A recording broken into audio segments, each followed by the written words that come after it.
বলতেছিলাম যে আমাদের অবস্থা রমজান মাস পেয়ে কি আমরা রমজানকে কাজে লাগাইতে পারলাম নাকি পারলাম না? যদি পারি তাহলে তো আলহামদুলিল্লাহ, আর যদি না পারি এখনো সময় আছে। প্রিয় ভাই, আল্লাহ তাআলার কাছে গুনাহ থেকে ক্ষমা চাই। গুনাহ থেকে ক্ষমা চাই, আল্লাহ তাআলার কাছে মাগফিরাত আল্লাহ কেন দেবে না? কেন আল্লাহ তাআলা আমাকে ক্ষমা করবেন না? আল্লাহ তাআলা তো ক্ষমার জন্য প্রস্তুত সর্বদা। যে বান্দা তোমার গুনাহ হয়ে গেছে, কোনো টেনশন নাই, তুমি আমার কাছে ক্ষমা চাইতে দেরি, আমার ক্ষমা করতে দেরি হবে না। পারবো না ইনশাআল্লাহ? আল্লাহ তাআলার কাছে আমরা ক্ষমা চাইব। প্রিয় ভাইরা আমার, রমজান মাস শেষ হয়ে যাচ্ছে, তো অনেকেই মনে করতেছে রমজান মাস শেষ হয়ে যাবে, রমজানে পাঞ্জাবি পরেছি, টুপি পরেছি, রমজান শেষ, এগুলো আস্তে ভাজ করে আলমারির মধ্যে রেখে দেব। রমজানে আগে বিড়ি সিগারেট ছেড়ে দিয়েছি, রমজানে খাইনি, রমজানটা শেষ হলেই হয় শুধু চাঁদটা উঠতে দেরি, বাস মুখের মধ্যে চলে যাবে। এত ছোট ছোট গুনাহের কথা বললাম প্রিয় ভাই, কিন্তু এর চেয়ে মারাত্মক গুনাহ, আমরা গুনাহের মধ্যে লিপ্ত রয়েছি। আমরা অনেকে মনে করতেছি যে চাঁদটা উঠলেই হয়, বাস ডেক সেট বক্স সেট বাজিয়ে গান বাজনা ইত্যাদি করব, পটকা ফুটাইবো, বাজাইবো। তো কালকে থেকে শুরু হয়ে গেছে, কালকে থেকেই শুরু হয়ে গেছে মানুষকে কষ্ট দেওয়ার আসবাব। এই যে চকলেট বোমা, এগুলো ফুটানো কি সওয়াবের কাজ? কি বলেন? তাহলে কেন আপনার সন্তান এগুলো ফুটাইতেছে আর আপনি দেখতেছেন, আপনি টাকা দিচ্ছেন? যেই জিনিসের মাধ্যমে, একটা মাসালা মূলনীতি মনে রাখেন, যে যেই জিনিসের মাধ্যমে মানুষকে কষ্ট দেওয়া হয় সেই জিনিসের ব্যবহার হারাম, বিক্রি করাও হারাম, ক্রয় করাও হারাম, ক্রয় করার জন্য সন্তানকে টাকা দেওয়া হারাম। আপনি হিসাব করে দেখেন দিবেন কি না। মিথ্যা কথা বলে টাকা নিলে সন্তান, আপনি কোনো খোঁজখবর নিচ্ছেন না, হবে না? যদি খোঁজখবর না নেন আর আপনার সন্তানের মাধ্যমে মানুষ কষ্ট পায়, ঘরে মানুষের বাচ্চারা থাকে, আর এই সুবল বোমার আওয়াজ শুনলে তো আমি কেঁপে উঠেছি কয়েকবার। এত বিকট আওয়াজ হয়, আর বাচ্চাদের অবস্থা তো আরো খারাপ। অনেক যাদের হার্টের সমস্যা আছে, এরা তো হার্ট অ্যাটাক করে বসবে, স্ট্রোক করে বসবে, তখন কি অবস্থা হবে আপনার? কোরআনের একটি আয়াতের মধ্যে সূরা আহজাবের মধ্যে বলেন, والذين يؤذون المؤمنين والمؤمنات بغير ما اكتسبوا فقد احتملوا بهتانا وإثما مبينا। যারা কোনো মুমিন ভাইকে, অপর ভাইকে কষ্ট দেয় বিনা কারণে, কোনো কারণ ছাড়া, বিনা কারণে যখন কোনো ব্যক্তি অপর ভাইকে কষ্ট দেয়, আল্লাহ তাআলা বলেন ওই ব্যক্তি কেমন যেন গুনাহের ভারী বোঝা বহন করে। বলেন নাউযুবিল্লাহ। কিয়ামতের দিনে বোঝা বহন করতে পারবেন? আপনার সন্তান কি করলো এটার হিসাব না নিলে আপনি আসলে সঠিক অভিভাবক নন, আপনি অভিভাবক নেবে কলঙ্ক। আদর্শ অভিভাবক হতে হলে আপনার প্রত্যেকটা পয়সার হিসাব থাকতে হবে। আপনার সন্তান কোথায় কি করলো এটার মনিটরিং আপনার থাকতে হবে। যদি না থাকে তাহলে আপনি আদর্শ অভিভাবক নন। প্রিয় ভাইরা আমার, আমরা আদর্শ অভিভাবক হওয়ার চেষ্টা করি। আল্লাহ তাআলা আমাদেরকে কবুল করেন, বলেন আমিন। কোনোভাবেই যেন কষ্টদায়ক কোনো জিনিস না হয়। মনে রাখবেন, এই যে মাঝে ভূমিকম্প হলো না, ভূমিকম্প হওয়ার সময় নেককার আর বদকার কোনো পার্থক্য হয়েছে? নেককারের ঘরও কিন্তু প্রকম্পিত হয়েছে, আর ওই যে গান বাজনা যে ব্যক্তি করে মানুষকে কষ্ট দেয়, জানেন যে তার ঘরও প্রকম্পিত হয়েছে। তাহলে এখান থেকে বোঝার বিষয় হলো, আমার সমাজে যদি কোনো এরকম কোনো কাজ হয় সেটাকে দমন করতে হবে। প্রথম দমন করবো আমার ঘর থেকে। আরে প্রত্যেক ব্যক্তি যদি নিয়ত করে আমার ঘর থেকে এই ধরনের কোনো কাজ হবে না, তাহলে সমাজে এই ধরনের কোনো কাজ হবে? কি বলেন আপনারা? তারপরেও যদি হয় সামাজিকভাবে, দায়িত্ব আছে না আমাদের? কি মনে করেন দায়িত্ব নাই? সমাজে বসবাস করলে একটা দায়িত্ব থাকে মানুষের উপরে, এই দায়িত্ব পালন করতে হবে। যদি পালন না করি তাহলে ওই যে সকলের ঘরই কিন্তু প্রকম্পিত হবে, কেউ কিন্তু শাস্তির আওতা থেকে বের হতে পারবেন না। এই জন্য আমরা চেষ্টা করব এই ধরনের কাজ যেন না হয়। তো বলতেছিলাম ভাইরা আমার, রমজান মাস শেষ হয়ে যাওয়া মানে আমল শেষ নয়, বরং রমজান মাস এটা হলো একটা পাওয়ার হাউস। অর্থাৎ এই রমজানে আমরা পাওয়ার গ্রহণ করেছি ইবাদতের মাধ্যমে। শয়তান বন্দী ছিল, আমরা ইবাদতও করেছি সহজে, ঠিক না? এটার পাওয়ার নিয়ে যেন বাকি 11 মাস আমরা সুন্দরভাবে কাটাইতে পারি, এই জন্য আল্লাহ তাআলা আমাদেরকে রমজান দান করেছেন। সুবহানাল্লাহ বলি। তাহলে আল্লাহ তাআলা চান আমরা জাহান্নামে যাই না জান্নাতে যাই? জান্নাতে যাই আল্লাহ তাআলা এটা চান, এই জন্য আল্লাহ তাআলা আমাদেরকে এরকম রমজান মাস দিয়েছেন।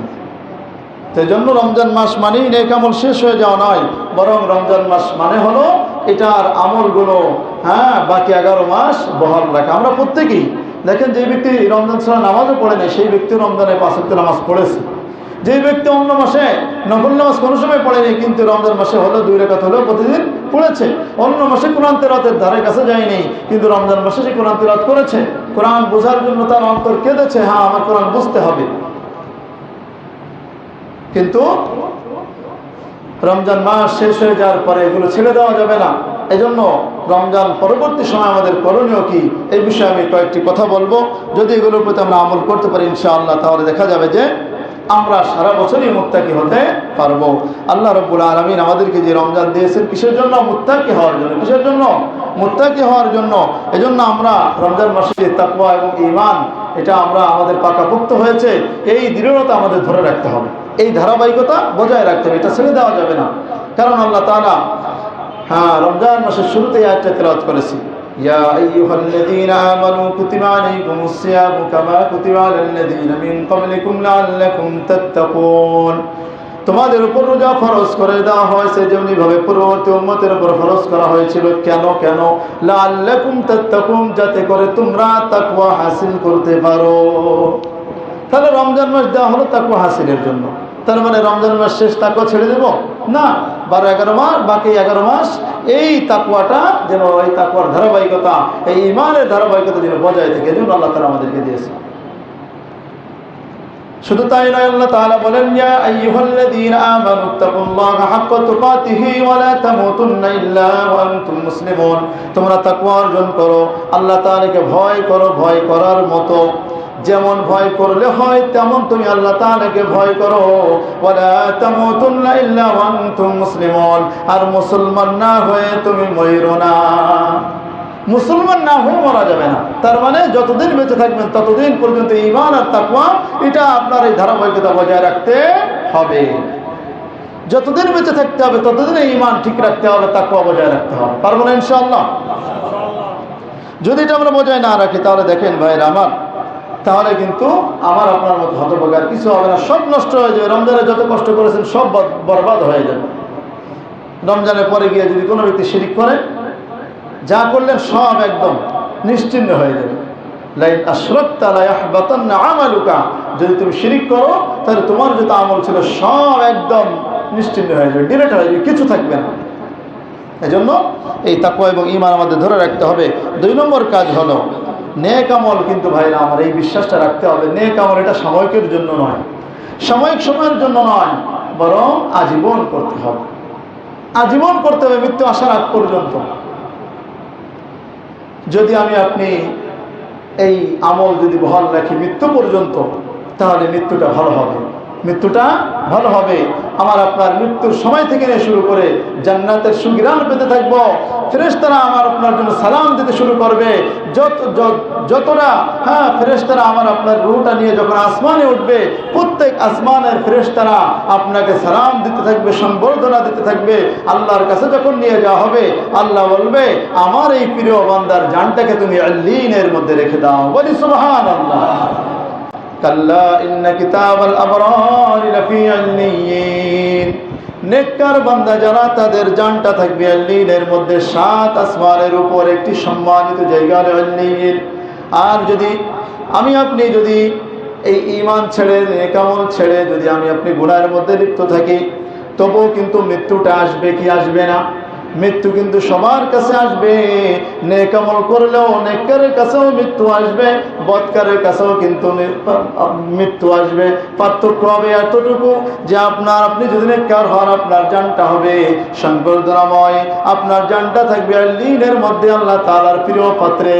আর যদি বদকার হয় কোনো ব্যক্তি, তাহলে ওই ব্যক্তির জানটা নেওয়া হবে অত্যন্ত ভয়ঙ্করভাবে কষ্ট দিয়ে, এবং ওই ব্যক্তির রূহটাকে আসমানে যখন নিয়ে যাওয়া হবে, প্রত্যেক আসমানের ফেরেশতারা তাকে বদদোয়া করবে, আর এই দুর্গন্ধময় প্রাণটা কার এনেছো, এই দুর্গন্ধময় নিকৃষ্ট রূহটা কার? তখন ওই ফেরেশতা মালাকুল মউত প্রত্যেক ব্যক্তির, এই খারাপ ব্যক্তির নাম এবং তার বাবার নাম সহ, তার দাদার নাম সহ বলতে থাকবে, অমুকের ছেলে, অমুকের ছেলে, অমুকের জান এটা।